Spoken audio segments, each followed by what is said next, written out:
He said it while scrolling through TikTok, his thumb flicking up like nothing had happened. "You're not my real mom. You're just the woman who raised me."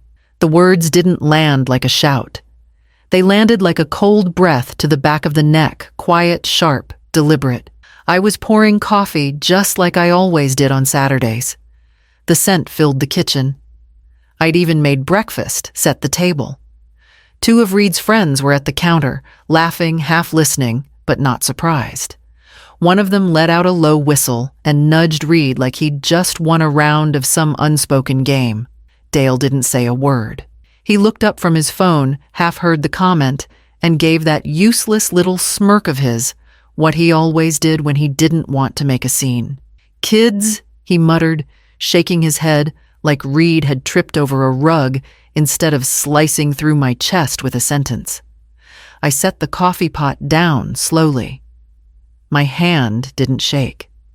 My heart didn't race. But something behind my ribs pulled tight like a string, finally too worn to hold. Reed didn't even look at me, just kept scrolling. I smiled. That tight, careful smile women use when they're trying not to bleed all over the floor. "Well," I said, wiping my hands on the towel. "Thanks for the clarification." Nobody noticed the coffee had stopped dripping. Nobody noticed I didn't eat breakfast. They laughed, finished their plates, disappeared upstairs. But I noticed. I noticed that I paid for the groceries. I noticed that I was standing in a house I cleaned in shoes. I bought beside a boy I'd fed, clothed, and loved since he was 6. And for the first time in years, I felt like a stranger in my own kitchen. So I sat down with my coffee still hot, still full, and didn't sip it. I just stared at the steam until it faded, and the silence took its place. The first time I met Reed, he wouldn't let go of Dale's pant leg. He was 6, pale from a week-long flu, with hands too small to hold that much fear. His mother had dropped him off with a garbage bag full of clothes and no goodbye. "He just needs a couple nights," Dale had said. "She's sorting things out. She never came back." So I sorted things out. I made his favorite dinner chicken tenders and corn cut into thirds because he didn't like the ends. I stayed up 3 nights in a row because he kept waking from nightmares. I sat on the bathroom floor while he threw up, whispering, "You're safe now." I didn't mean to become his mother. It just happened, like breathing does when no one else is doing it for you. Dale picked up extra shifts, always making up for something, though he never said what. It was me who took Reed to soccer. Me who learned the difference between cleats and turf shoes. Me who sat in school meetings, signed permission slips, paid for braces. When he got pneumonia at 12, I didn't leave the hospital for 2 nights. I fed him ice chips with a spoon and braided his hair back when he was too weak to lift his arms. People asked if I was going to adopt him. I was ready to. We had the paperwork. A court date. And then his mother reappeared, loud-tanned, full of apologies and ultimatums. "He already has a mother," she said. "Out of principle, I won't allow this." Reed was 13 then. Old enough to understand, but still young enough to be tugged by blood. He stopped calling me mom around that time. Said it felt weird. I told myself it was just a phase, that love would win out. But love, I've learned, can be paper thin in the face of biology. And now here we are, him a senior in high school, me sitting in the kitchen where I've cooked 1,000 meals, realizing that none of them bought me a place in his memory worth protecting. I stopped leaving my keys on the hook by the door when Reed started taking the car without asking.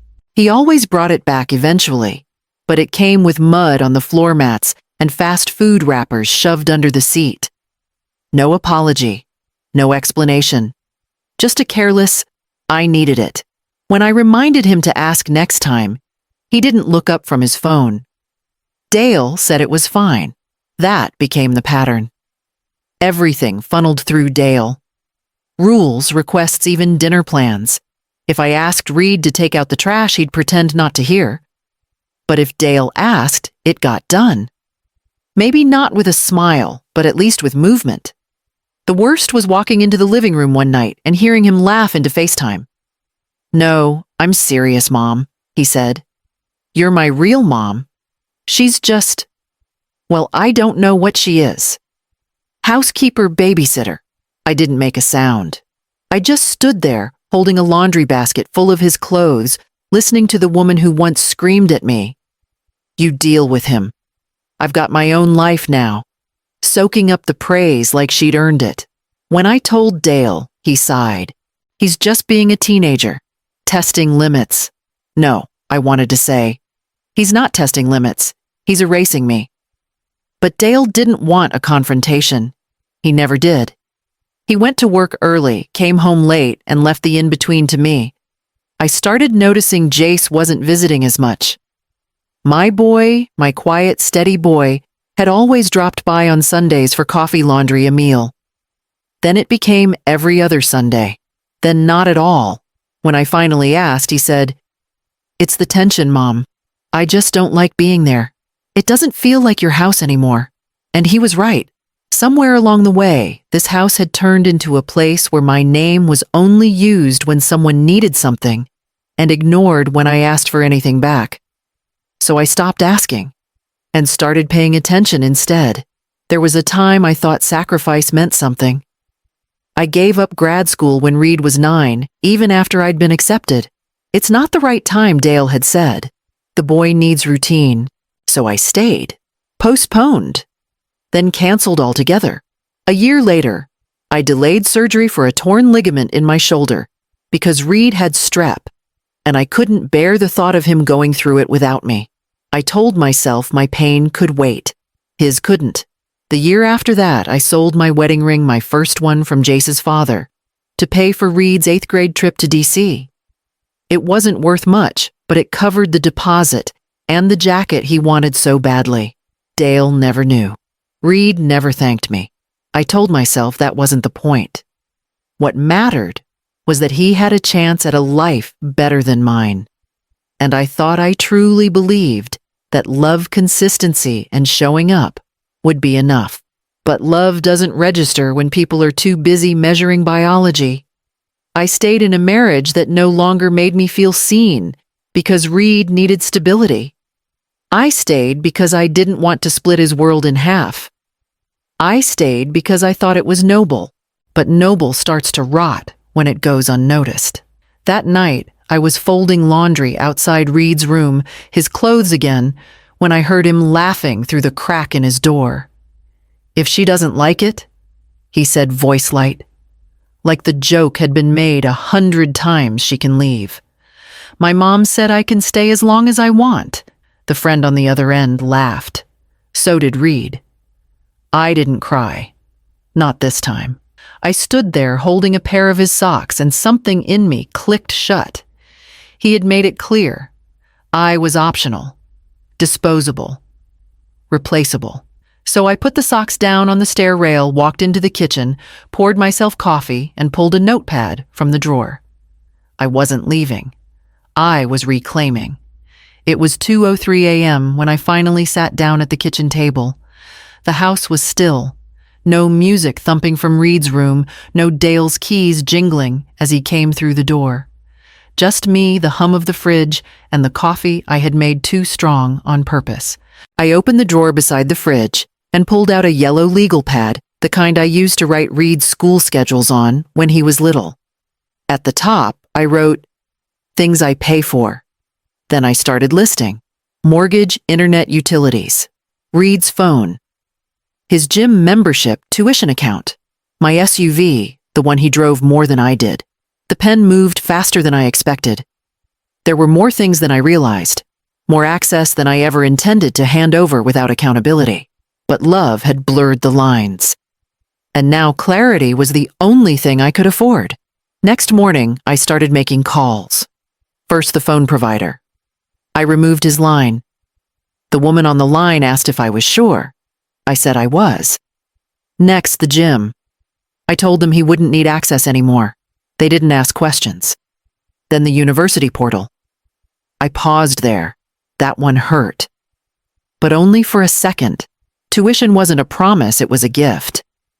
And gifts could be withdrawn when met with mockery. I called the cable company. scheduled the cancellation. I changed the Wi-Fi password too. 5 calls turned to 6, then 7. I'd closed every door I used to hold open with both hands. Not out of cruelty, but because love with no boundaries only teaches entitlement. I looked down at the notepad again. Next to mortgage, I circled it. That house was mine. That lock was mine. And tomorrow, that key, his key, would no longer work. Reed didn't notice right away. He rarely did. It wasn't until his phone went dead during lunch that he realized something had changed. By the time he got home from school, the gym had already declined his barcode. The garage opener blinked red instead of green. He rang the doorbell 3 times before pulling out the house key I knew wouldn't work anymore. Inside, I heard the soft metallic clunk of him trying to turn it. He knocked, then pounded, then called Dale. I waited until Dale picked up and told him I was inside.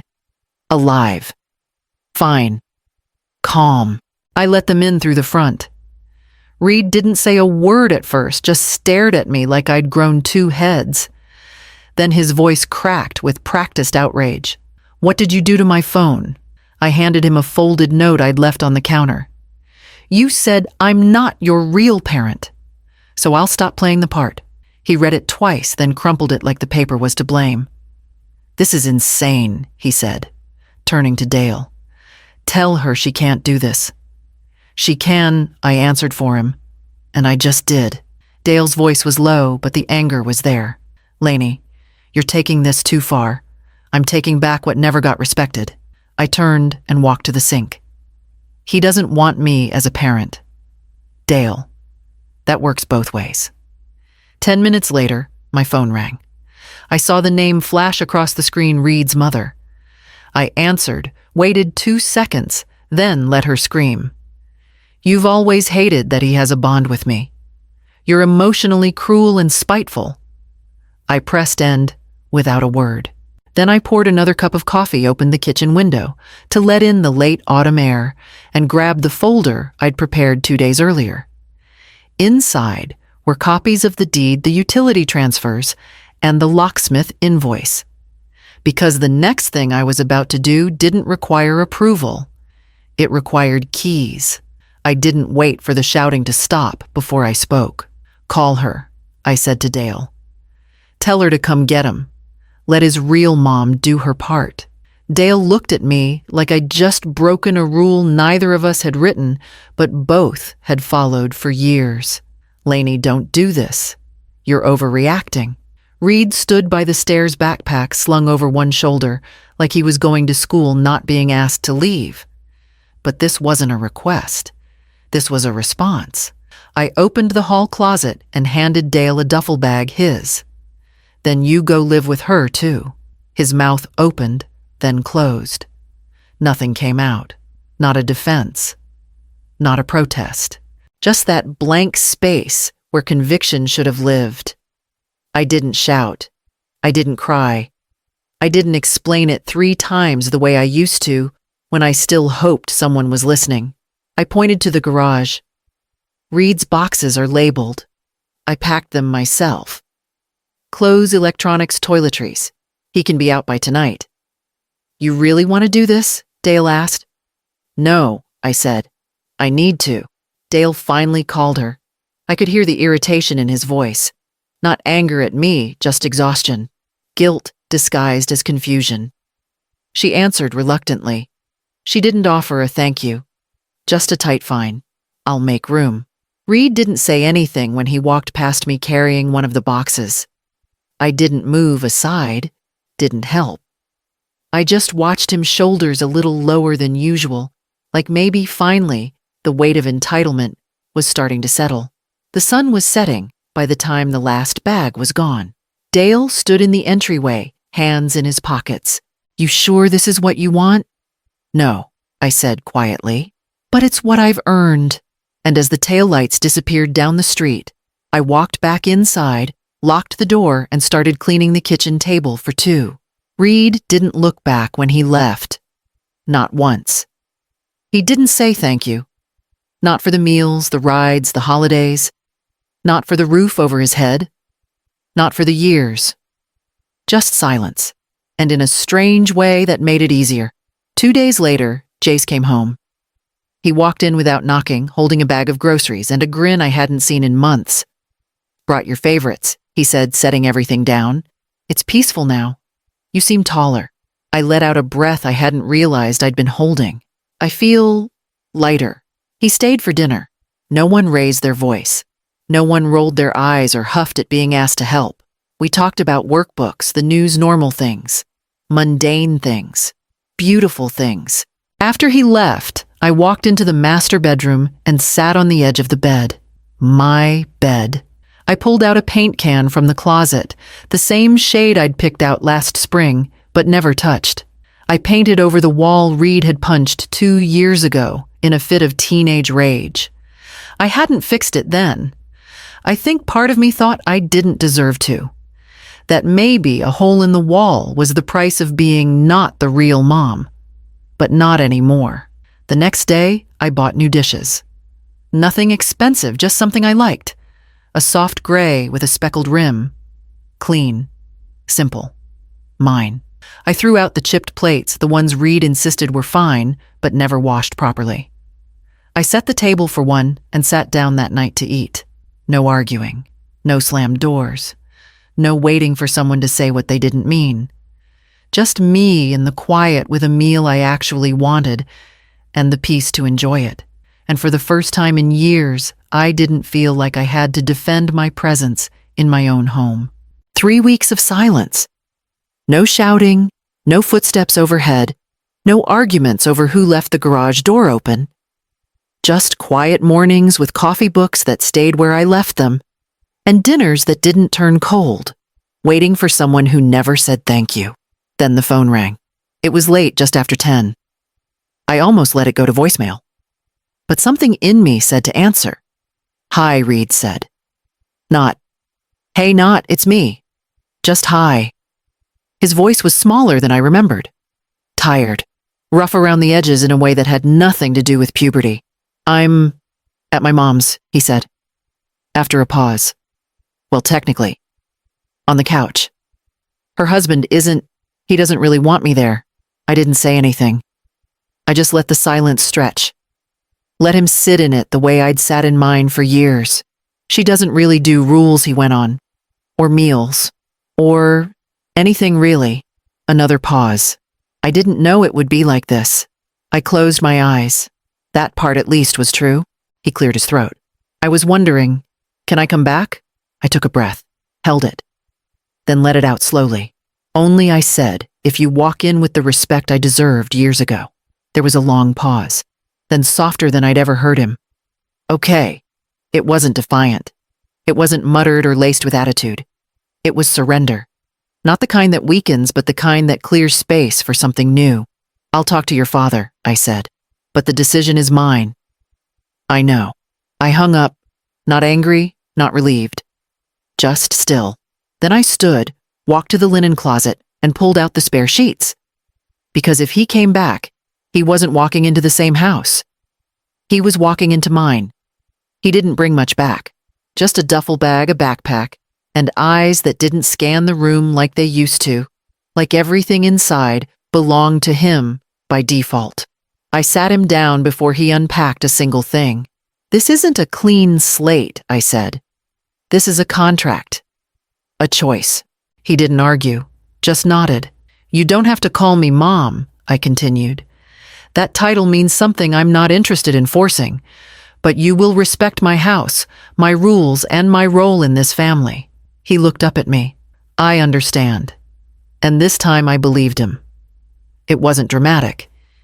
He didn't burst into tears or beg, but something in his shoulders had shifted, less square, less sharp.